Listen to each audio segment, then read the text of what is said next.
Salut fraternel, frères et sœurs en Christ. Nous sommes encore là ce matin à l'antenne pour sonner la trompette, afin que le peuple de Dieu, et ce dont le nom est inscrit dans le livre de vie, puisse écouter le son de la trompette et s'apprêter pour le retour de notre Seigneur Jésus-Christ. Ce matin, avant d'entamer toute chose, nous allons prier et demander au Saint-Esprit de nous aider. Père béni, Dieu trois fois saint, encore une fois, nous sommes devant ta présence et à cette antenne pour continuer le travail, la sensibilisation, la mobilisation, pour avertir. Tu nous as dit de parler, de prêcher, d'enseigner à tout moment, que les temps soient favorables ou pas. Nous sommes là en ton nom, Seigneur Jésus. Soutiens-nous par ton esprit, que le peu que nous allons dire puisse porter fruit. Seigneur, que ton sang nous protège sur cette antenne et au-delà de cette antenne. Nous prions que tu nous aides. Tu sais, les attaques que l'ennemi nous réserve lorsque nous touchons à son royaume. Mais Dieu, tu es plus fort. Jésus, tu es plus fort. Tu es le Seigneur. C'est pourquoi nous ne craignons pas. Sois avec nous. Au nom de Jésus. Amen. Amen. Donc ce matin, nous sommes là encore à cette antenne avec des amis que vous connaissez très bien déjà. À ma droite, le frère Eloge Assi, qui est un juriste. Et la dernière fois, il était déjà avec nous ici. Et à ma gauche, c'est notre sœur, mademoiselle Cécile Amnissé, qui nous a toujours accompagnés dans ce ministère. Donc, soyez les bienvenus. Merci, que Dieu vous bénisse. Amen. Et notre thème du jour, c'est la jeunesse face au fléau de la corruption. Quelle approche de solution? À cause de l'expansion endémique du fléau de la corruption qui gangrène toutes les sphères de notre société, il nous paraît important, très important et judicieux, de nous inquiéter et même nous interroger sur l'avenir des jeunes générations face aux conséquences néfastes et insidieuses de ce danger qu'est la corruption. Il est souvent dit, c'est au bout de l'ancienne corde que se tisse la nouvelle. Bien dit, n'est-ce pas? En effet, l'ancienne corde, ce sont les normes sociétales et les principes de vie, qui sont des valeurs léguées par les aînés, c'est-à-dire les générations passées et présentes. Or, comme nous le constatons, vous le constatez autour de vous, et à regret, la pratique de la corruption est devenue une culture et un mode de vie normal dont on s'en accommode sans souci ni peine. On entend aussi souvent certains politiciens clamer avec force que la jeunesse est la relève de demain. Certes, mais que va relever en fait cette jeunesse? Qu'est-ce qu'ils vont relever de bien? Qu'est-ce qu'elle va relever de bien? Quand déjà toutes les sphères de la société sont minées et corrompues par la pratique de la corruption, mode de vie des aînés que nous sommes et que nous dénonçons. Qu'est-ce que cette jeunesse va avoir comme relève? C'est la corruption. Voilà la toile de fond de notre entretien ou notre débat de ce jour. La jeunesse face au fléau de la corruption. Quelle solution? Quelle approche de solution? Donc, vous venez de suivre notre petite introduction sur la corruption. On n'a plus besoin de retourner en arrière et essayer de définir. Nous comprenons ce que c'est. La corruption, c'est un mal.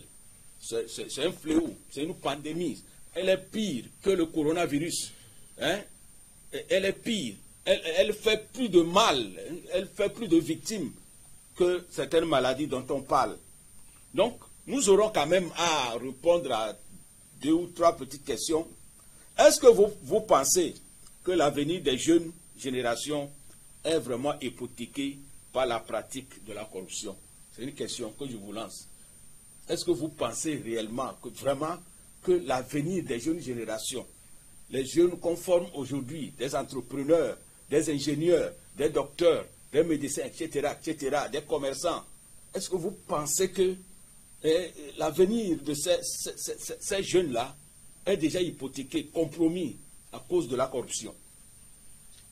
Ok, merci beaucoup.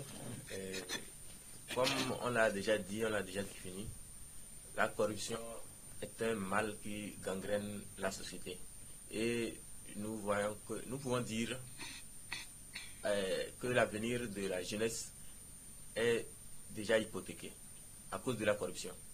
Parce que si nous prenons l'exemple de ceux qui se forment, ceux qui se font former et qui savent faire quelque chose. Quand on lance un concours, par exemple, les gens ne comptent plus sur leur capacité intellectuelle et pratique. Les gens courent vers leurs grands frères. Les facilités. Voilà. Et vous allez voir, les gens préparent des pots de vin, les gens préparent des cadeaux, les gens vont pour saluer les gens. Donc ça veut dire que déjà, le choix ne se fera pas sur la compétence, mais sur la relation, sur la connaissance.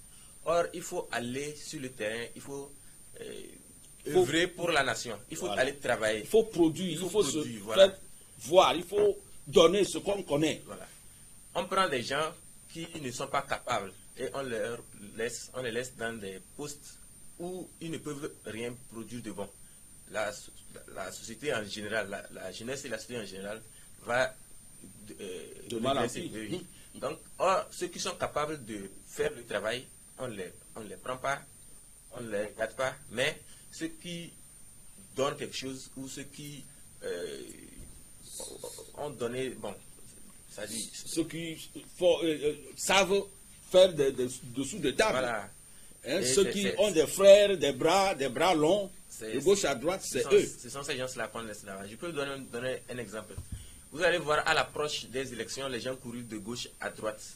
Ça veut dire que, et tout ça là, bon, il faut aussi toucher nos politiciens. Parce que ce sont eux qui font cette promesse-là à la jeunesse. Et quand les élections s'approchent, ils se disent, bon, il faut que je me batte pour ce candidat. Parce que s'il gagne, je vais trouver une place quelque part là-bas. Au lieu de dire, il faut que je me forme pour pouvoir faire quelque chose demain pour l'avenir de ma nation. Il se dit non, si je suis celui-ci, il pourra me réserver une place quelque part. Et vous allez voir des gens qui, au lieu d'apprendre, au lieu de se faire former, suivent plutôt ces leaders politiques. Mais le mal est que, des fois même à la fin, ils n'arrivent même pas à trouver de place. Et ils reviennent à zéro. Et après 5 ans, c'est toujours pareil. Et ces gens-là, ils n'ont pas suivi une formation adéquate et ils ne peuvent rien faire aussi dans la société. Et c'est un problème encore pour... Bon, à l'université, on les appelle les capacitaires.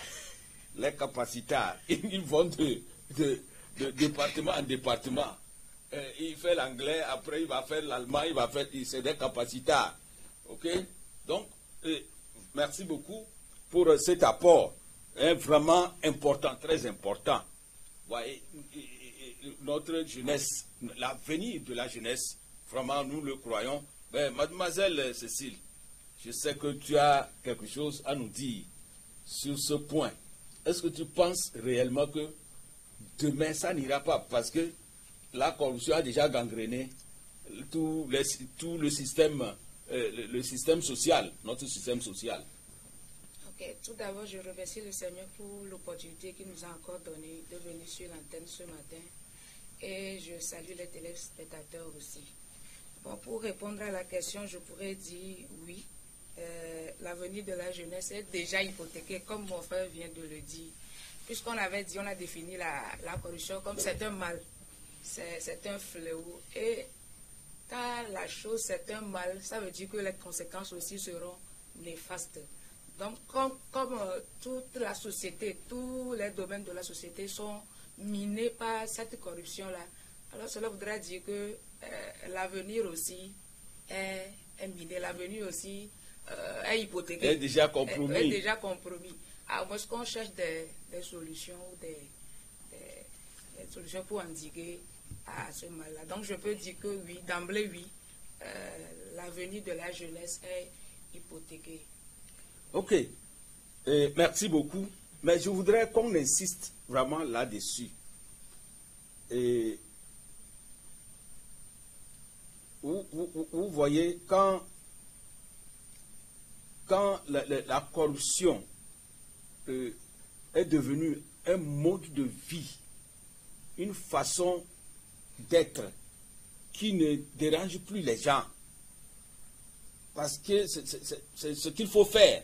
Si tu veux avancer dans la vie, si tu veux avoir des portes ouvertes, c'est ce qu'il faut faire. Vraiment, quand vous allez à Madagascar et dans certains pays là-bas, ils ont des noms qui donnent à la corruption. C'est Nini, quelque chose comme ça, tu as fait Nini, etc., etc. Donc c'est devenu une manière de vivre. Si tu ne le fais pas, tu n'avances pas aussi.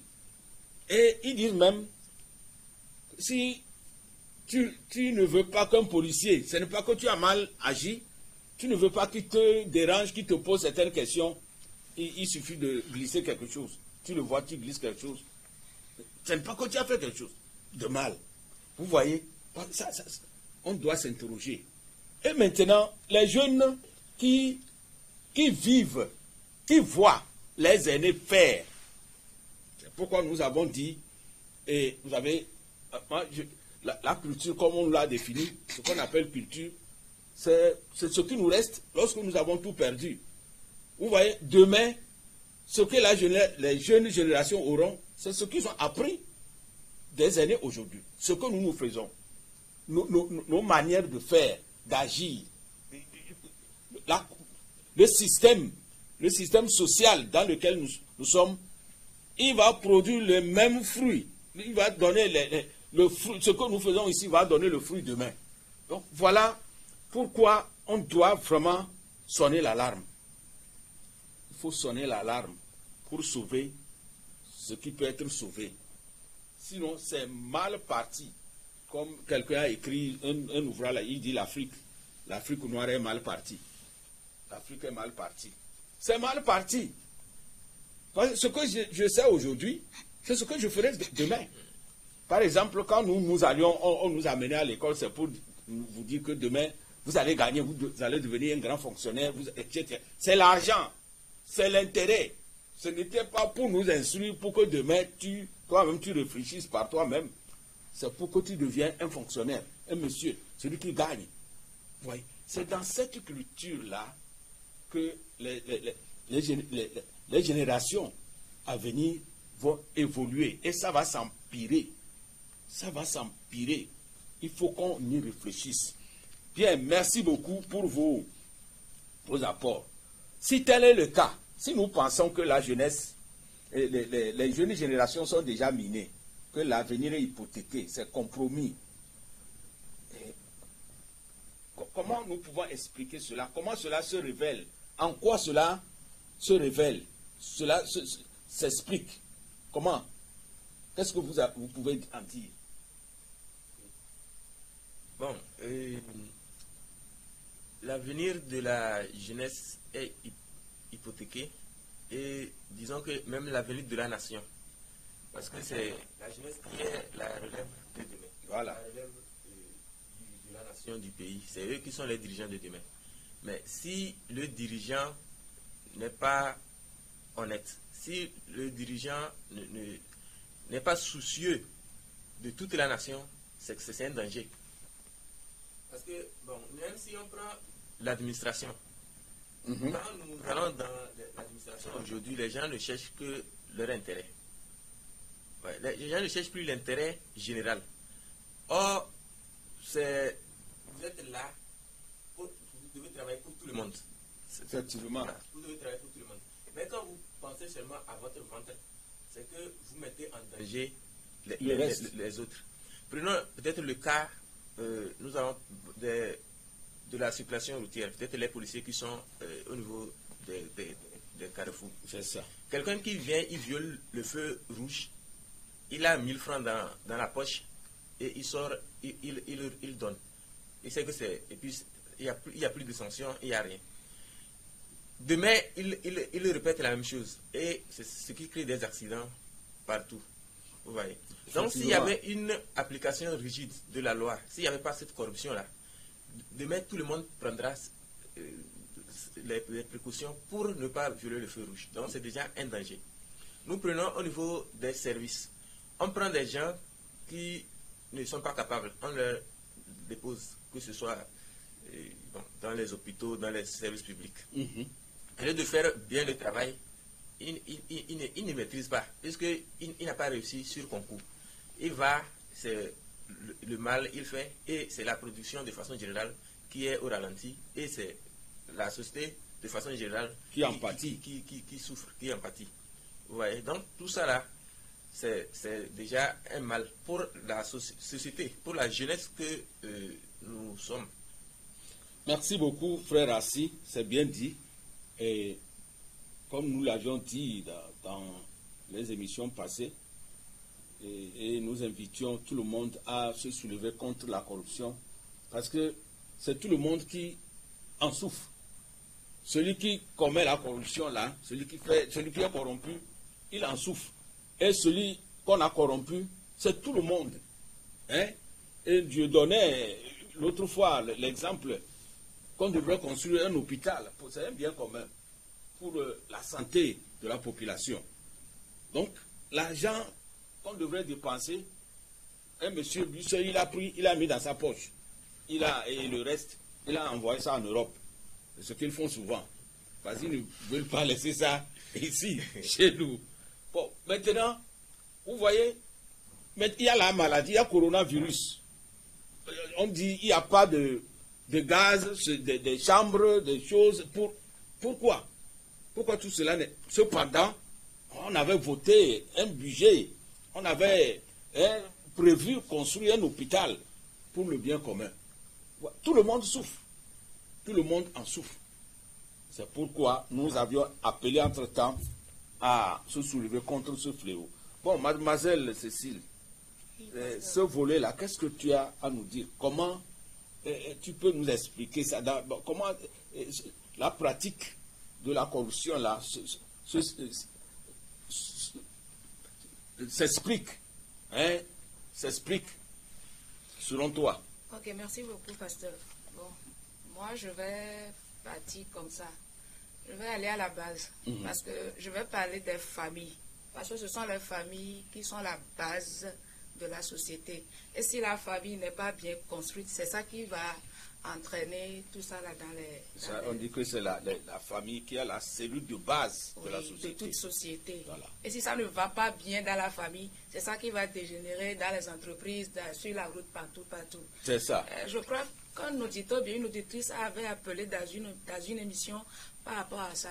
C'est ce que l'enfant voit chez ses parents qui va aller appliquer dehors. Si ça ne va pas bien à la maison, c'est ce qu'il a vu qui va aller appliquer. Si le parent, si le papa ou la maman ne fait pas bien à la maison, l'enfant va copier et va aller faire ça. Reproduire ça. Et c'est ce qu'il va aller faire là-bas. Quelqu'un aussi d'autre va voir, il va appliquer et ça va aller de mal en pis. Supposons que le papa à la maison, il boit de l'alcool, ou bien c'est un drogué, ou il fume la cigarette. Et quand il revient à la maison, il crie sur tout le monde, il tape la maman, il tape partout. Et le garçon, il voit ça. Et pour lui, c'est comme ça que ça se passe. Pour lui, c'est ce qu'il voit tous les jours. Ce que son papa fait, c'est une bonne chose. Et quand lui aussi, il sort, mon papa fume, mon papa, il boit de l'alcool. Lui aussi, il commence à prendre de l'alcool ou à commencer à fumer. Et il va faire ça au dehors. Et l'autre aussi, il est là-bas, son ami, il voit. Il copie. Supposons que la maman, elle ne fait qu'insulter. C'est une bagarreuse. C'est une guerrière. Elle ne fait qu'insulter son mari, elle crie sur ses enfants, elle ne fait même pas les tâches ménagères. Ça part de là. Et la fille aussi, c'est ce qu'elle voit. Elle aussi, quand elle va partir un jour, c'est ce qu'elle fera. Oui, c'est ce qu'elle va faire. Et ses enfants aussi vont copier la même chose et ça va continuer. Oh, donc c'est comme ça, vous faites les choses, vous les femmes, vous reproduisez ce que vous avez dit. Non, on vient de dire que c'est pas qu'on reproduit, mais c'est ce que vous avez dit quand la tête est malade, c'est que c'est tout le corps qui souffre. C'est ce que l'enfant voit. C'est un exemple. Oui, c'est ce que l'enfant voit. Mais généralement, les enfants copient plus chez les mamans, parce que l'enfant est plus avec la maman que le père. Je ne sais pas trop comment ça se passe. Donc d'accord, tu y arrives. Tu sauras ce que c'est. Je vais ajouter quelque chose aussi. Oui. Vous avez parlé de ceux qui n'ont pas la capacité, ceux qui n'ont pas la compétence nécessaire pour faire. Et il y a aussi ceux-là qui ont bien fréquenté, ils ont la capacité, ils ont la matière nécessaire pour donner, pour offrir ce qu'ils ont à la nation. Mais ceux-là, c'est ceux-là qui n'ont pas trouvé... Ils n'ont pas un oncle qui est dans le système. Oui. Ils n'ont pas un frère qui est dans le système. Ils ne peuvent rien vous donner. Vous voyez? Il y a cet aspect aussi. Et il est à la maison, il ne fait rien. Comme il est soucieux, il a commencé par errer dans les rues. Pour calmer ses soucis, peut-être qu'il a commencé par un concombre, par hasard. Et après, quoi, concombre? Un verrou, quoi.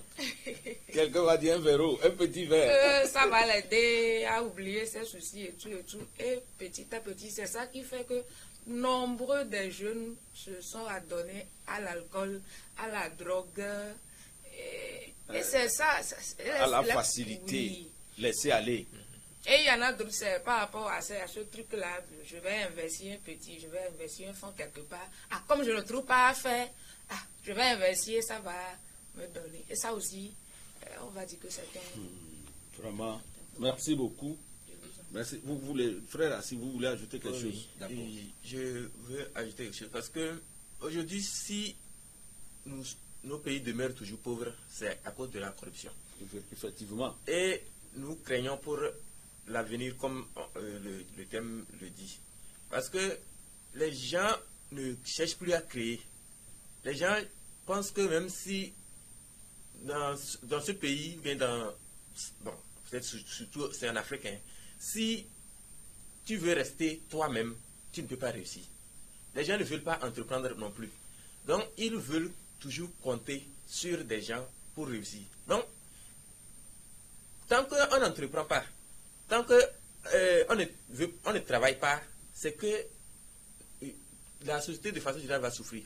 Nous comptons plus sur l'État, plus sur au niveau de l'État, c'est qui? Voilà, la fonction publique, disons la fonction publique, que le recrutement général, que on va me mettre dans tel ministère, alors qu'en principe, on devait nous montrer comment entreprendre, comment créer. Nous-mêmes. Voilà, nous-mêmes. Et ne pas compter forcément sur les gens.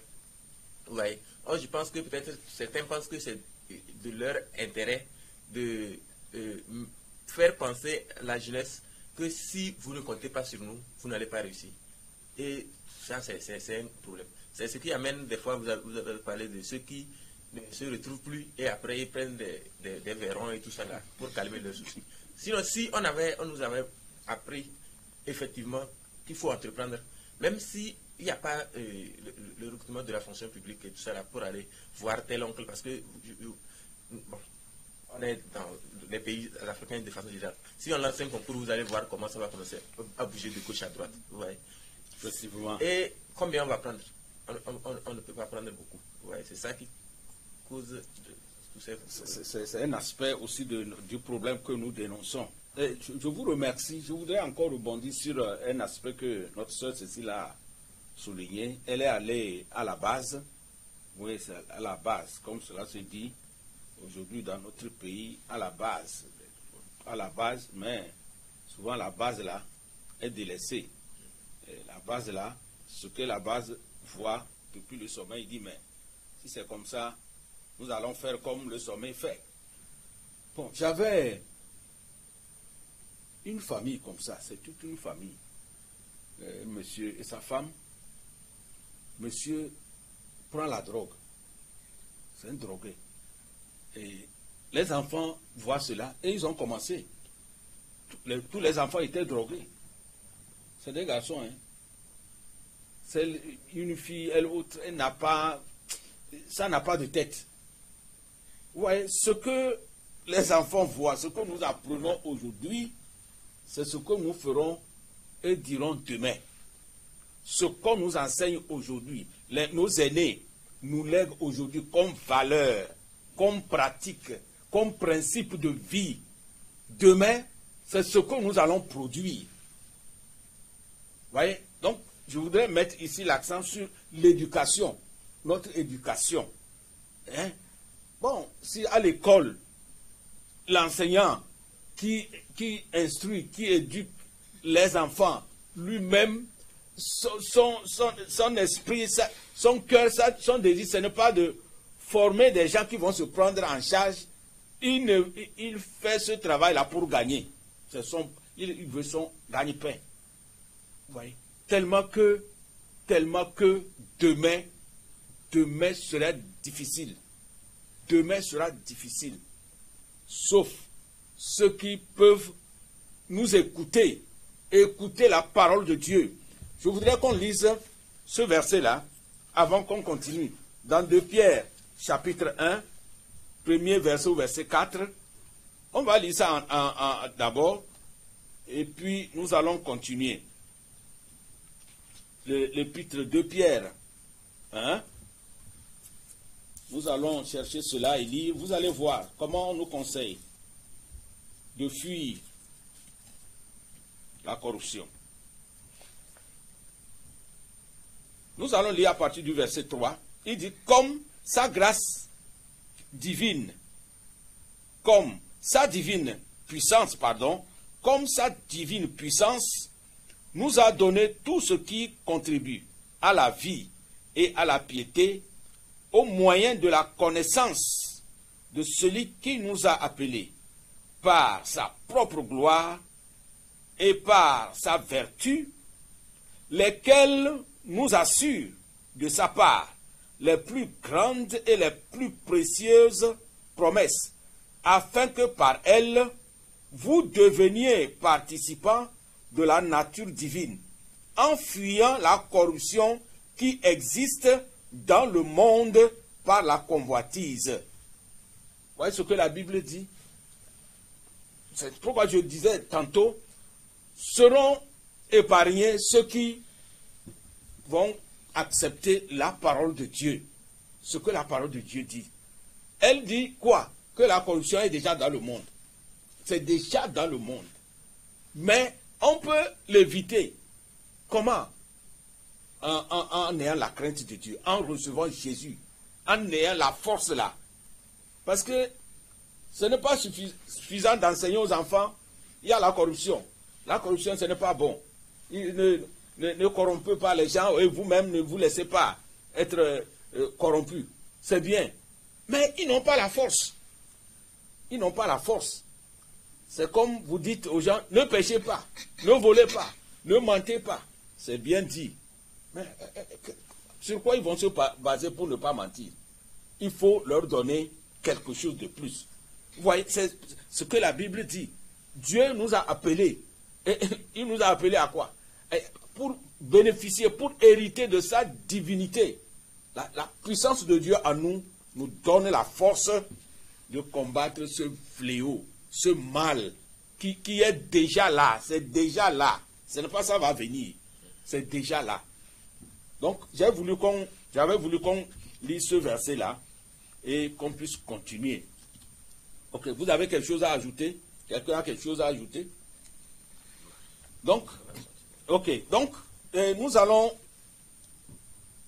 voir ensemble, nous avons vu que vraiment les jeunes générations sont hypothéquées. Et nous-mêmes, ce que nous sommes aujourd'hui, c'est le fruit de ce que les aînés ont laissé hier. Et ça ne va pas avec nous. Moi, je reconnais ça. Ça ne va pas avec nous. Parce que nos mentalités, la mentalité aujourd'hui, c'est de gagner plus. Même s'il faut marcher sur la tête des autres pour aller gagner là-bas, on est prêt à le faire. C'est ce que on nous a enseigné. Vraiment. Donc, demain, ce que nous faisons aujourd'hui, c'est ce que nos enfants vont produire aussi demain. Bon, quelle solution, quelle approche de solution nous pouvons proposer maintenant, hein, vu que la corruption est déjà là. Elle a gangréné toutes les sphères de la société. Est-ce qu'on va croiser les bras pour dire, ah bon, c'est déjà là, on est dedans, on continue, ou bien on peut essayer de faire quelque chose. On peut essayer de faire quelque chose. Et quoi? Qu'est-ce qu'on peut faire? Bon, ok. Si vous avez quelque chose, vous dites. Et après, on va ouvrir aussi l'antenne pour que ceux qui peuvent nous appeler, nous appellent. Ok. Bon, je vais dire qu'il est impérieux, qu'il est nécessaire de faire quelque chose. Parce que si la corruption a déjà laissé un mal, et si nous continuons dans cette corruption, imaginons le mal qui nous attend demain. Donc, d'abord, il faut que les dirigeants, comme on l'a dit, puisque c'est dans la société de façon générale, les dirigeants prennent des mesures nécessaires. Les leaders, oui. Ceux qui sont en vue. Qu'ils prennent des dispositions de façon générale. Déjà, au niveau de l'exécutif, ou bien le gouvernement a déjà mis déjà en place certaines commissions anticorruption. Nous prions que ces commissions fassent leur rôle. Que même si ceux qui ont mis en place ces commissions-là, si eux-mêmes ils sont dans le coup, il faut que ces commissions-là aient l'audace et le courage de dénoncer, d'appliquer la loi. Sûr, je ne refuse pas. Est-ce que tu es sûr? Bon, c'est moi qui ai mis en place cette commission anticorruption. Et moi-même, je suis dedans. Est-ce que tu es sûr que les gens que j'ai choisis, veillez-moi sur ça là, ils vont vouloir dire, hey, patron, pourquoi tu es corrompu? Pour que les choses marchent normalement, il faut qu'ils aient le courage. Parce que c'est une commission indépendante, en réalité. Il faut qu'on commence par la tête pour servir d'exemple, d'exemple aux autres. C'est ça. Ouais. Mais si vous qui avez mis en place c'est comme vous venez de donner l'exemple d'un enseignant. Voilà. Un enseignant qui dit ne vole pas, ne fume pas. Mais l'élève est là, il voit que l'enseignant est en train de fumer. L'enseignant est en train de voler. Est-ce que l'objectif ne serait pas atteint? L'élève ira faire ça, il va se dire pourquoi il me dit de ne pas faire et lui il fait. Ouais. Donc il faut que ceux qui ont milité, ceux qui ont mis en place ces commissions-là servent d'exemple aux autres. Et que ces commissions-là aussi ne pensent pas seulement, ça aussi c'est un autre côté ça, ne pensent pas que donc, si je dénonce, on va me démettre de mes fonctions. Là, je vais me taire et continuer à manger et faire façon le travail. Donc il faudrait que ces commissions-là fassent leur rôle normalement. Merci. Vous avez donné l'exemple de l'enseignant avec l'enfant là. Et la dernière fois, c'est mon petit-fils. Souvent, il sort torse nu. Il ne porte pas de choses. Le jour-là, il faisait un peu frais. Et moi aussi, je n'avais pas porté de chemise. Donc, j'ai dit, va porter ta chemise. Il me regarde. Il dit, est-ce que toi, tu as porté la chemise? Vraiment? J'ai dit, bon, moi, je vais aller porter. Toi aussi, va porter. Donc, vous voyez, c'est l'éducation. Ce que nous disons, ce que nous faisons, on a copié ça de quelque part. On a reçu ça de quelque part. Donc, ceux qui sont les leaders aujourd'hui, les leaders d'opinion, ceux qui traînent les mains, etc.,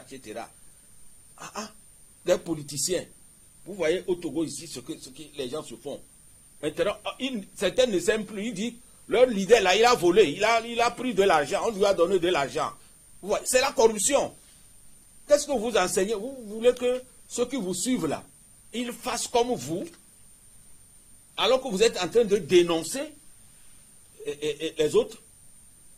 Vous voyez? Donc, c'est vrai. Ce qu'on voit généralement, ces commissions, ces choses qu'on met en place, c'est une couverture.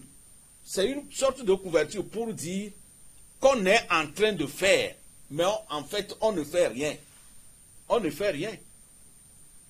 C'est pourquoi nous avions dit que nous souhaitons, l'Église au Togo ici, souhaite que cette commission anti-corruption que le gouvernement a jugé bon de mettre en place fonctionne, produise, fasse son travail. Il faut qu'on fasse quelque chose. Il faut qu'on fasse quelque chose. Donc, merci beaucoup. Voilà, les leaders doivent agir. Mademoiselle Cécile, qu'est-ce que tu as à dire là-dessus? Quelle solution, toi, tu nous proposes? Ok, merci, pasteur.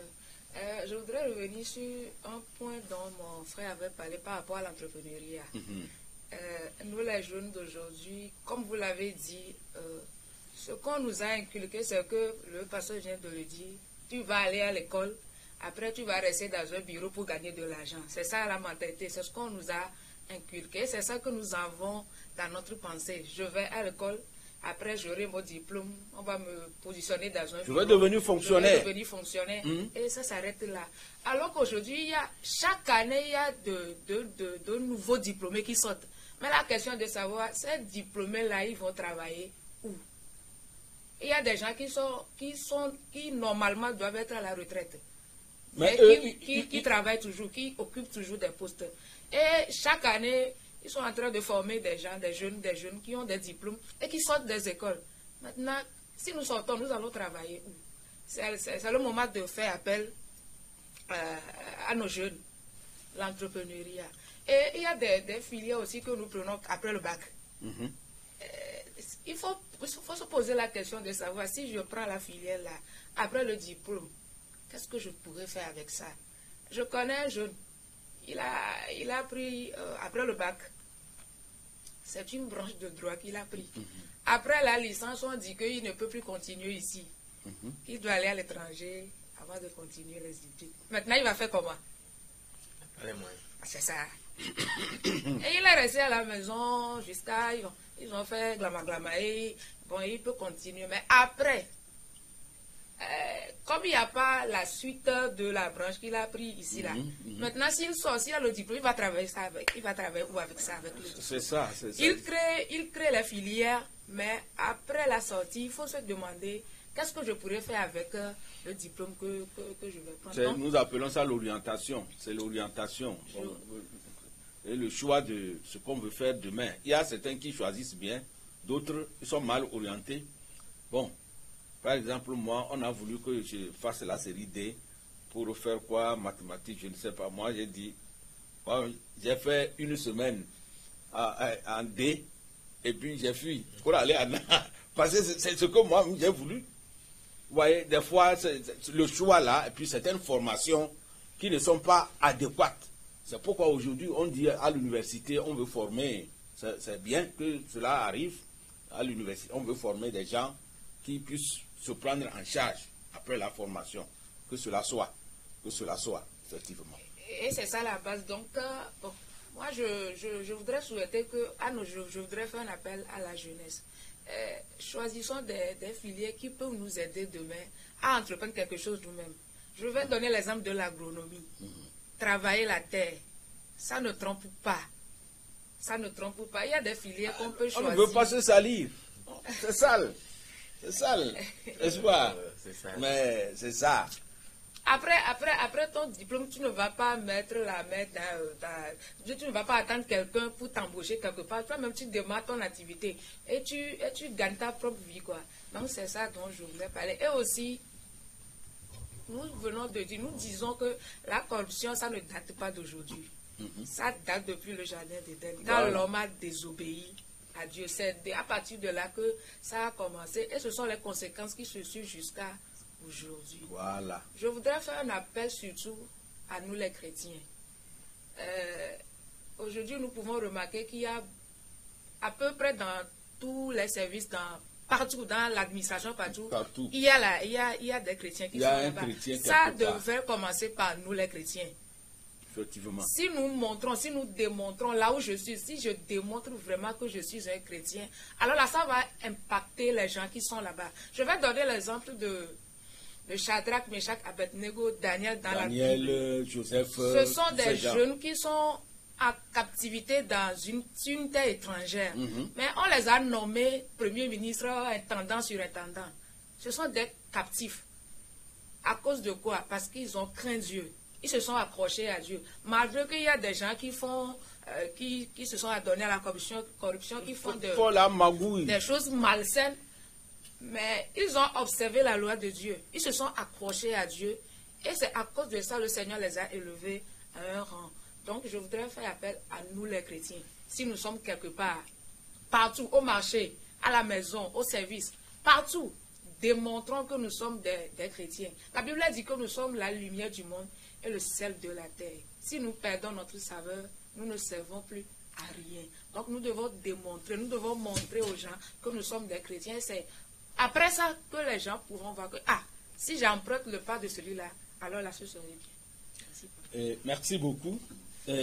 Souvent, ouais, vous avez donné l'exemple de Joseph, de Daniel, de Shadrach, Meshach, Abednego, etc. Ouais, c'est des gens qui avaient accepté servir Dieu en servant les hommes. C'est ça. Et peu de gens, peu de chrétiens aujourd'hui voient la chose de cette manière. Parce que si tu ne fais pas comme les autres, on ne te verra jamais. Tu ne vas pas sortir du lot. Les autres vont saluer, les autres vont faire dessous. Si tu ne fais pas, tu dis, ah bon, moi je suis chrétien, je suis chrétienne, tu vas rester tel. Et bon, et à l'université, nous disions, est-ce qu'on mange ça? Oui, les chrétiens, nous, en tant que chrétiens, tu es d'accord.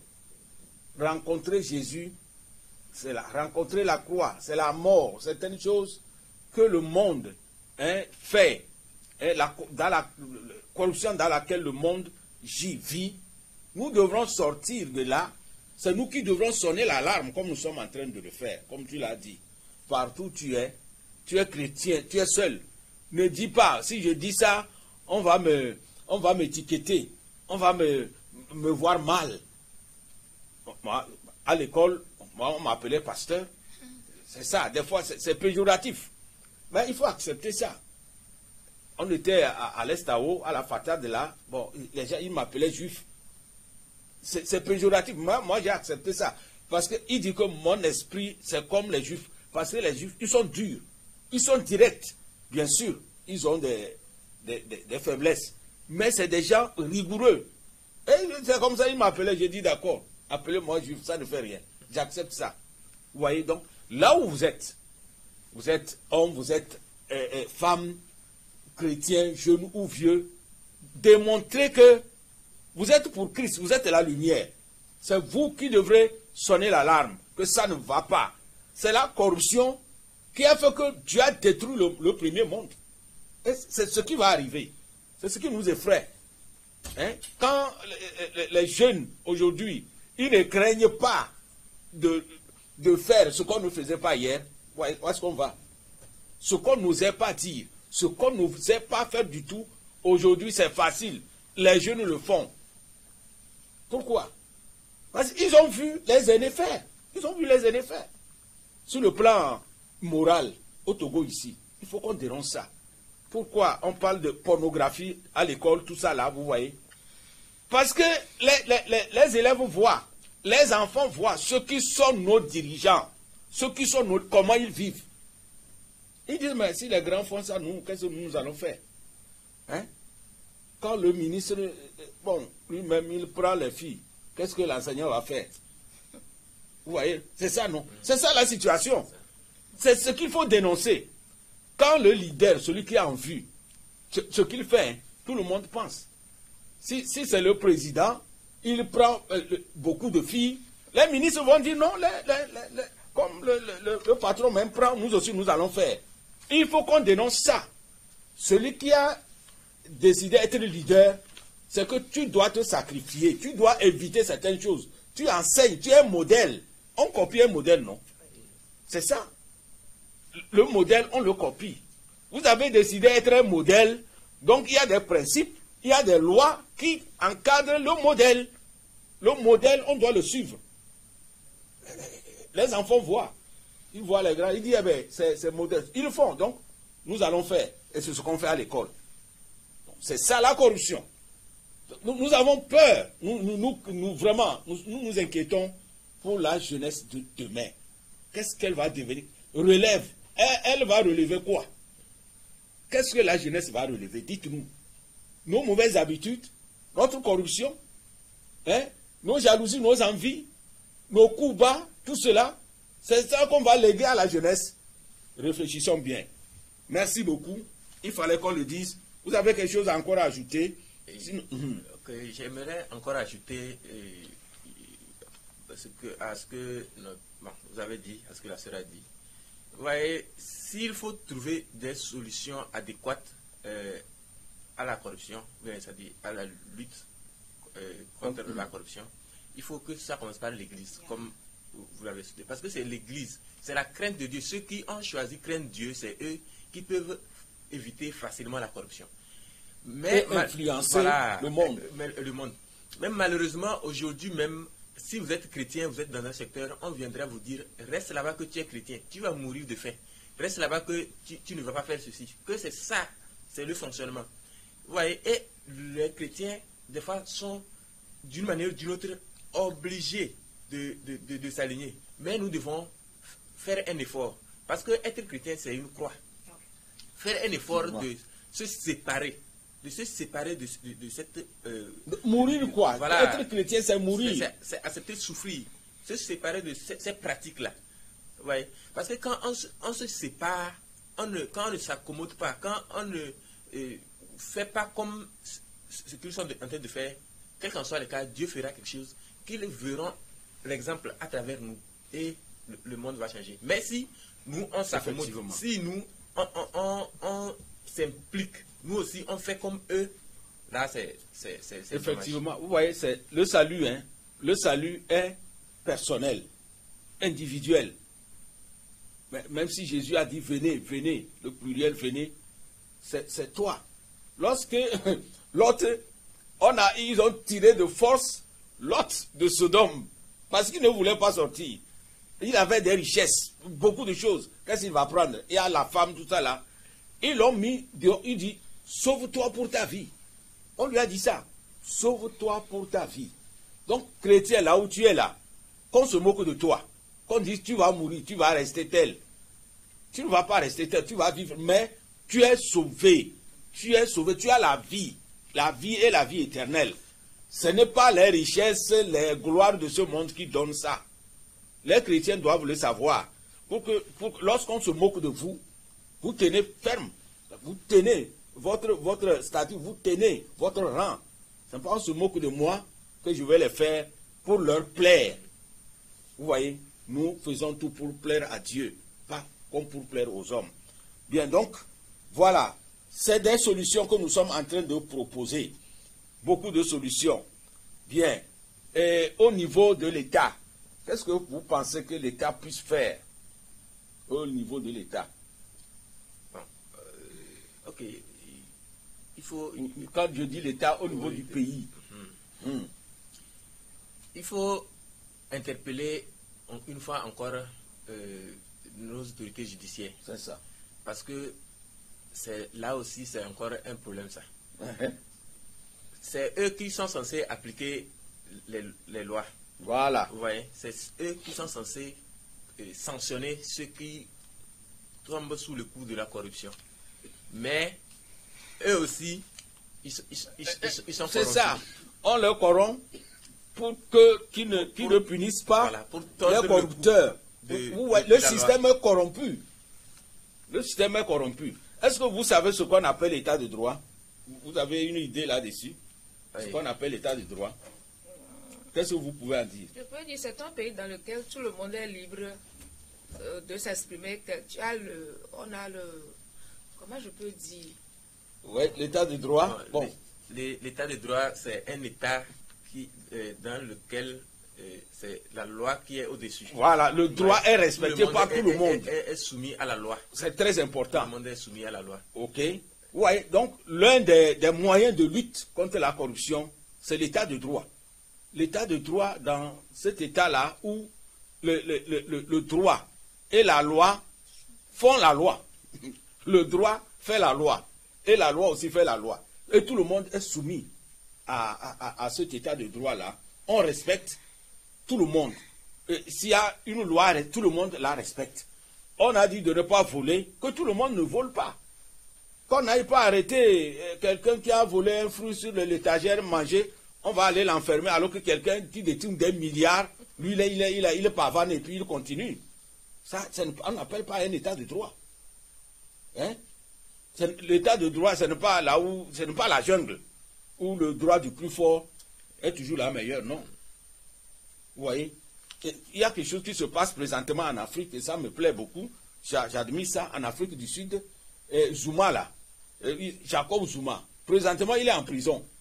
C'est une bonne chose pour que les gens sachent qu'ils ne sont pas des dieux. Ils ne sont pas des dieux sur cette terre. Tout le monde doit être soumis à la loi. Si le chef fait mal là, qu'on ne craigne pas. Ceux qui doivent exercer la justice, les juges, les huissiers, tout ça là, nous les interpellons. Appliquer la loi, l'état de droit, c'est ça.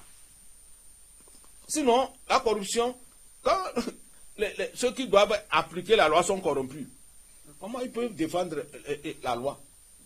Vous voyez? C'est ça, c'est là. Donc, l'état de droit, c'est l'état dans lequel le droit de tout le monde est respecté. Et la loi fait la loi. C'est selon moi ça. Où le droit et la loi font la loi. Merci beaucoup. Donc, l'état de droit, c'est un autre moyen de lutte contre la corruption. Ok? Tantôt, vous aviez parlé des juges. C'est le droit pénal. Il faut que cela soit aussi appliqué. Le droit pénal. Si quelqu'un a commis une infraction, qu'on puisse le pénaliser. Qu'on ne dise pas c'est un grand, c'est un monsieur, il a donné de l'argent, il a payé, on le laisse. Non. C'est ça qui fait que la corruption grandit. Hein? Ceux qui savent voler, ils savent voler pour aller donner, pour se libérer. Le système est corrompu. Le système est corrompu. Donc, si tu es chrétien, on t'a placé quelque part, dis que ça ne va pas. C'est ce qu'on veut. Vous avez quelque chose à dire sur le droit pénal? Oui, bon, sinon c'est ce que vous avez dit. Parce que si on sanctionne effectivement les faussaires, ceux qui font le mal, les autres, ça va servir d'exemple aux autres, ils ne le feront pas. Mais si on ne les sanctionne pas et ils continuent toujours à corrompre les juges eux-mêmes, ça veut dire que ceux qui sont derrière aussi voient, et ils voient le cheminement. Ils disent, bon, quand elle l'avait fait, il avait donné telle somme au juge et le juge n'avait rien dit. Donc la loi n'a pas été appliquée. Donc, avant que je ne fasse cette corruption, il prépare en même temps le moyen et il corrompt. Et tout est fait. Donc, il y a des jeunes qui se trimballent aujourd'hui, je vois ça sur YouTube, tout ça là. Les jeunes, il y a Gogogo, quel est monsieur là? Vraiment, c'est quoi? Ils ont appris ça d'où? Ils ont appris ça, cette façon de faire là. Ils ont appris ça d'où? C'est comme ça qu'on va faire pour développer ce pays. C'est des jeunes qui devraient travailler. Maintenant, ils commencent à se convoquer, et puis s'insulter. Ce n'est pas ça. C'est la corruption. C'est la corruption. L'esprit est corrompu. Nous sommes corrompus. Il faut revenir sur les anciens sentiers. Nous voulons aussi interpeller ici les parlementaires. Ils doivent jouer leur rôle. Nos députés là, qui sont votés, qui sont élus là, c'est eux qui doivent veiller. C'est eux qui doivent aider le gouvernement aussi, les ministres et autres, à appliquer la loi, à respecter l'état de droit. C'est eux qui doivent former des commissions d'enquête sur la gestion des fonds de l'État, de ceci, etc., pour que ça change. Si c'est le parlementaire là, vous êtes élu député, et vous restez seulement à Lomé ici. Moi, notre député là, je ne le connais pas, c'est à la télé, on dit que c'est notre député. On n'a jamais causé comme ça. Vraiment, qu'est-ce qu'on fait? C'est ça qui sont les bases, les terreaux de la corruption. Comment la personne est arrivée là-bas? Qu'est-ce qu'il va faire? Quand c'est quelqu'un qui l'a mis, va, toi tu restes là-bas. Il arrive là, il devient dictateur. De toute façon, l'a mis seulement. Ça n'est pas la population. S'il vous plaît. S'il vous plaît. On va pas. Après nous, ce n'est pas le déluge. Après nous, après notre génération là, si Jésus n'arrive pas, ce n'est pas le déluge. Il faut qu'on laisse quelque chose de potable. Qu'on offre quelque chose de potable aux générations à venir. On ne va pas tout manger, on ne va pas tout détruire et puis c'est tout. Hein, c'est pourquoi certains là, ils sont accrochés au pouvoir, comme l'enfant, ou bien une chauve-souris à la mamelle, jusqu'à la mort. Le jour où il meurt là, on vient, on tire, on enlève de force. Ne faisons pas ça. Nous sommes venus trouver un pays beau. Il faut que nous le rendions encore plus beau. Hein, et que nos enfants, les générations qui viennent, puissent dire, nos aïeux nous ont laissé quelque chose de bien. Donc, vous les parlementaires, hein, les parlementaires chrétiens ou autres, faites votre travail, jouez votre rôle, hein, formez des commissions pour contrôler, pour que ce pays ne soit pas voué à la destruction. Très important. Donc, vous avez quelque chose à dire au niveau de ces parlements-là, ce que je dis, vous avez une idée là-dessus, non? Oui, oui. Normalement, c'est le rôle même du Parlement. Le Parlement est là pour contrôler l'action du gouvernement. Or, nous savons que souvent, les histoires de corruption, là, c'est au niveau des ministres, tout ça, là, des directeurs de cabinet, tout ça, là, c'est là où ça se fait. Mais malheureusement, dans presque tous nos pays, nous voyons que le gouvernement et la majorité parlementaire, ils s'entendent. Ils sont du même bord. Et puis, ce contrôle-là n'est plus efficace. Mais nous interpellons quand même les parlementaires à se détacher de cette histoire de politique, de partis politiques, pour faire jouer leur rôle. C'est-à-dire c'est pour ça qu'ils sont élus. Donc, ils n'ont qu'à vraiment se battre. Le problème, c'est quoi? Vous êtes élu, c'est le parti là, tu es élu au nom de ce parti là. C'est ce que je dis. On pirate les gens. On prend les gens là. C'est le parti qu'on vote. Et ils sont devenus des ministres, des gens votés. Et puis, si même il ne connaît pas le milieu là, il est député. C'est pire. C'est une corruption. Le député, les gens de son milieu doivent le connaître. Il doit savoir ce qui se passe. C'est lui qui peut faire le rapport aussi. Et c'est lui qui peut aider le gouvernement. Mais, vous voyez, bon, ils sont du même bord, c'est vrai.